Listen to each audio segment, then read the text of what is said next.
اعوذ باللہ من الشیطان الرجیم بسم اللہ الرحمن الرحیم۔ اب یہ طویل رکوع جو ہے یہ ہے حضور سے خطاب میں۔ انہ لتنزیل من رب العالمین وانہ لتنزیل رب العالمین، اور یقیناً یہ قرآن جو ہے یہ تنزیل ہے تمام جہانوں کے پروردگار کی، اس کی طرف سے نازل کی جا رہی ہے۔ نزل بہ الروح الامین، اس کو لے کر اترے ہیں یا اس کو اتارا ہے روح الامین نے، الروح الامین، امین فرشتہ یعنی حضرت جبرائیل علیہ الصلوۃ والسلام، علی قلبک، آپ کے دل پر۔ اس کو میں نے بارہا اس سے پہلے کوٹ کیا ہے کہ وحی کا محبت جو ہے جہاں وحی نازل ہوتی ہے وہ قلب محمدی، اور قلب کے اندر جو روح محمدی ہے وہی ریسیپینٹ ہے وحی کی۔ ہمارا جو انسانی علم ہے ایکوائرڈ نالج، وہ سمع بصر حواس خمسہ کے ذریعے سے جو معلومات ملتی ہیں انہیں یہ فؤاد، یہ کمپیوٹر یہ ان کو پروسیس کرتا ہے، اس سے ہمارا علم بڑھ رہا ہے۔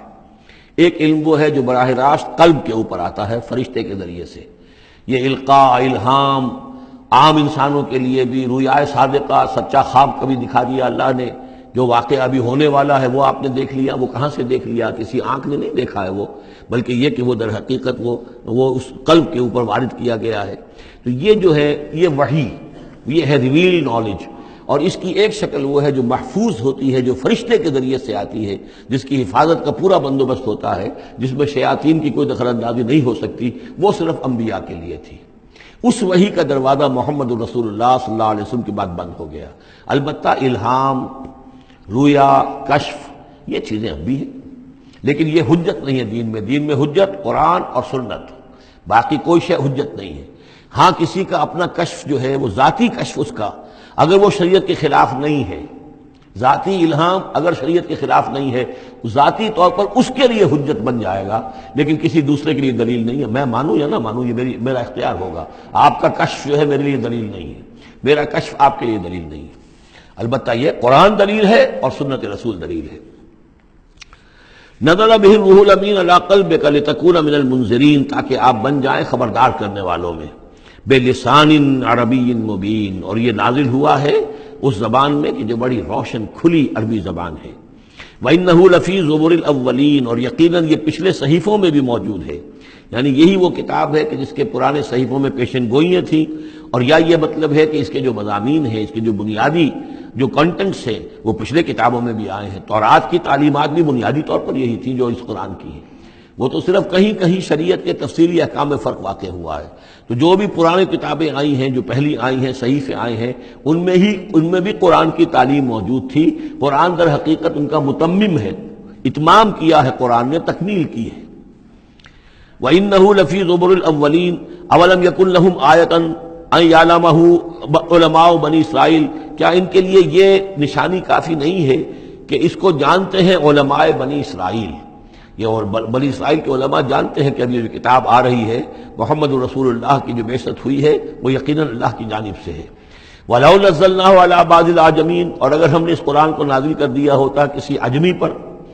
فَقَرَأَهُ عَلَيْهِمْ مَا كَانُوا بِهِ مُؤْمِنِينَ، اور وہ ان کو پڑھ کر سناتا یہ قرآن، تب بھی یہ ایمان لانے والے نہیں تھے۔ یعنی کہ وہ تو پھر کھلا معجزہ ہو جاتا کہ ایک عجمی شخص ہے جس کی مادری زبان عربی نہیں ہے، وہ آ کر عربی قرآن سنا رہا ہے، ہم یہ بھی کر سکتے تھے، لیکن پھر بھی یہ ماننے والے نہیں تھے۔ كَذَلِكَ سَلَكْنَاهُ فِي قُلُوبِ الْمُجْرِمِينَ، اسی طریقے سے ہم نے اسے ان کے مجرموں کے دلوں کے اندر اس انکار کو گھسا دیا ہے، انکار ان کے دلوں میں بیٹھ چکا ہے۔ لاکھ معجزے دکھا دیے جائیں یہ ماننے والے نہیں ہیں۔ لا یؤمنون بہ حتی یروا العذاب العلیم، یہ ایمان نہیں لائیں گے اس پر یہاں تک کہ جب تک کہ دیکھ نہ لے دردناک عذاب کو۔ فیاتیہم بغتۃ، تو پھر وہ آئے گا ان پر اچانک، وہم لا یشعرون، اور انہیں گمان بھی نہیں ہوگا۔ فیقولوا هل نحن منظرون، اس وقت یہ کہیں گے کہ کسی طرح کوئی مہلت مل سکتی ہے، تھوڑی دیر کے لیے اس کو ٹالا جا سکتا ہے۔ هل نحن منظرون افبعذابنا یستعجلون، لیکن اس وقت تو حالت یہ ہے کہ ہمارے عذاب کی جلدی مچا رہے ہیں، لے آؤ جلدی سے عذاب ہے محمد صلی اللہ علیہ وسلم، ہم تو تنگ آ چکے ہیں تمہاری باتیں سن کر۔ افبعذابنا یستعجلون، تو کیا یہ ہمارے عذاب کی جلدی بچا رہے ہیں؟ افرأیت ان متعناہم سنین، تو دیکھیے اگر ہم انہیں چند سال اور بھی یہاں پہ رہنے کا، بسنے کا، فائدہ اٹھانے کا اگر ہم کو ان کو مزید مہلت دے دیں، ثم جاءہم ما کانوا یوعدون، پھر آئے وہ عذاب ان پر کہ جس کا ان سے وعدہ کیا جا رہا ہے، ما اغنی عنہم ما کانوا یمتعون، تو یہ سارا متاع، مال و متاع دنیاوی جو ہم انہیں دے رہے ہیں یہ ان کے کچھ کام نہیں آئے گا، یہ انہیں اس عذاب سے بچا نہیں سکے گا۔ وما اہلکنا من قریۃ الا لہا منذرون، اور ہم نے نہیں کبھی بھی کسی بستی کو ہلاک کیا مگر یہ کہ اس سے پہلے منذر آتے رہے، خبردار کرنے والے آتے رہے۔ یہ قاعدہ کلیہ سورہ بنی اسرائیل میں آ چکا ہے، وما كنا معذبین حتی نبعث رسولا۔ وہ جو عذاب استیصال جس کو کہتے ہیں، جڑ کاٹ دینے والا عذاب، قطع دابر القوم الذین ظلموا، وہ رسول کی بعثت کے بعد، اتمام حجت کرنے کے بعد، ذکرا، یہ یاد دہانی ہے، یہ نصیحت ہے، وما كنا ظالمین، اور ہم ظالم نہیں ہیں، وما تنزلت به الشیاطین، اور یہ قرآن لے کر کوئی شیطان نازل نہیں ہوئے، جن جو ہیں وہ یہ بھی کہتے تھے کہ شاید جن ہوتے ہیں، ان کا یہ خیال تھا کہ جو بڑے بڑے شاعر ہوتے ہیں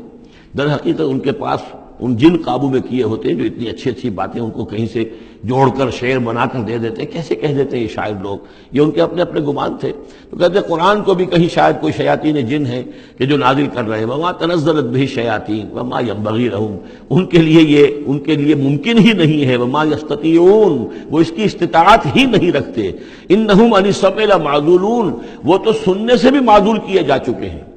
یہ یہاں پہلی مرتبہ آ رہا ہے، ویسے آگے چل کر یہ مضمون کئی مرتبہ آئے گا کہ جب بھی اللہ تعالیٰ کی طرف سے کسی رسول کی بعثت ہوتی تھی تو خصوصی پہرے لگا دیے جاتے تھے آسمانوں پر کہ جو وحی لے کر فرشتے نازل ہوں اس میں سے یہ شیاطین جن کچھ اچک نہ لیں اور ان کو سننے سے، ورنہ عام حالات میں وہ فرشتوں کے ساتھ، کیونکہ میں نے عرض کیا بار بار آپ سے کہ یہ ناری مخلوق ہے، وہ نوری مخلوق ہے، ان میں کچھ قرب ہے، ہمارے مقابلے میں ان کا قرب زیادہ ہے آپس میں۔ ہم تو خاک سے مٹی سے بنے ہیں، بڑی کثیف ہمارا جو مادہ تخلیق ہے وہ کثیف ہے، لیکن اس کا جنات کا مادہ تخلیق بہت لطیف ہے، ان کے وہ جو مارج من نار سے بنائے گئے ہیں، تو ان کا وہ قرب ہے جس کی وجہ سے کہ وہ فرشتوں سے کوئی اچک لیتے تھے، کچھ خبریں لے لیتے تھے۔ لیکن جب خاص طور پر وحی نبوت کا دور شروع ہوتا تھا تو خصوصی پہرے کر دیے جاتے تھے، اور یہ سورہ جن میں بڑی تفصیل سے یہ بات آئے گی، انہم عن السمع لمعزولون، وہ تو اب سننے سے بھی معزول کیے جا چکے ہیں، اب اس کا امکان نہیں ہے کہ وہ کچھ سنگن بھی لے سکے۔ فلا تدعوا مع اللہ الہا آخر، تو مت پکارو اللہ کے ساتھ کسی اور الہ کو، فتکون من المعذبین، تو تم ہو کر رہو گے معذبین میں سے جنہیں عذاب دیا جائے گا۔ وانذر عشیرتک الاقربین، اور خبردار کیجئے اپنے قریبی رشتہ داروں کو۔ اس آیت نے ثابت کر دیا کہ یہ سورہ مبارکہ بڑے ابتدائی دور کی ہے،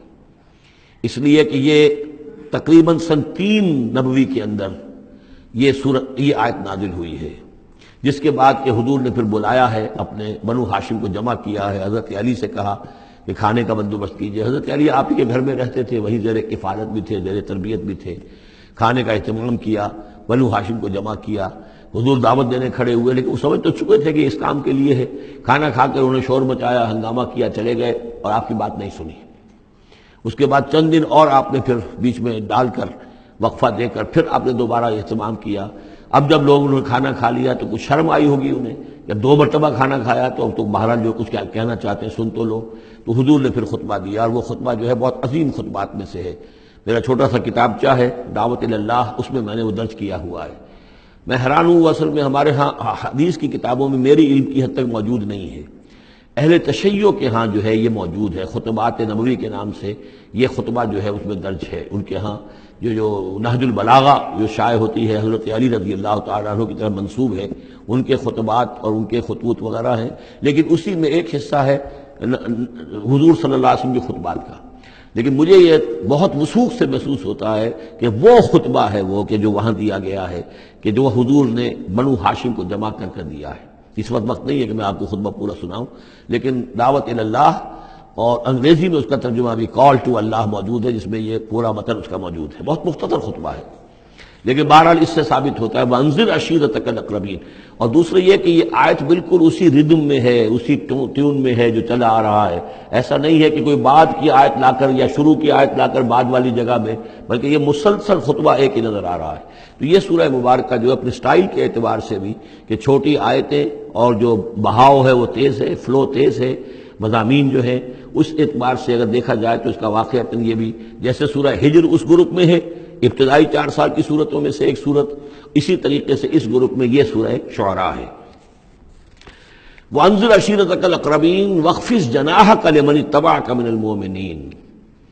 اور اپنے آپ کندھوں کو، بازوؤں کو جھکایا کیجیے ان لوگوں کے لیے تواضع میں کہ جو آپ پر ایمان لائے ہیں اور جو آپ کا اتباع کر رہے ہیں، یعنی ان کی دلجوئی کیجیے، ان کے دلوں کو اپنے ہاتھ میں لیجیے۔ واخفض جناحک لمن اتبعک من المؤمنین، یہ آ چکا ہے سورہ ہجر کے اندر بھی، بلکہ یہ بھی ایک بہت قرب ہے، سورہ ہجر کے آخر میں بھی یہ الفاظ آئے ہیں، واخفض جناحک للمؤمنین۔ یہاں صرف یہ ہے کہ واخفض جناحک لمن اتبعک من المؤمنین، وہاں تھا واخفض جناحک للمؤمنین۔ فَإِنْ عَصَوْكَ فَقُلْ إِنِّي بَرِيءٌ مِّمَّا تَعْمَلُونَ، پھر یہ اگر آپ کی نافرمانی کریں، آپ کی بات ماننے سے انکار کر دیں، تو کہہ دیجئے کہ میں بری ہوں اس سے جو تم کر رہے ہو۔ قُلْ يَا أَيُّهَا الْكَافِرُونَ لَا أَعْبُدُ مَا تَعْبُدُونَ وَلَا أَنْتُمْ عَابِدُونَ مَا أَعْبُدُ، اور آخر میں لَكُمْ دِينُكُمْ وَلِيَّ دِينِ، یہ اعلان برات ہے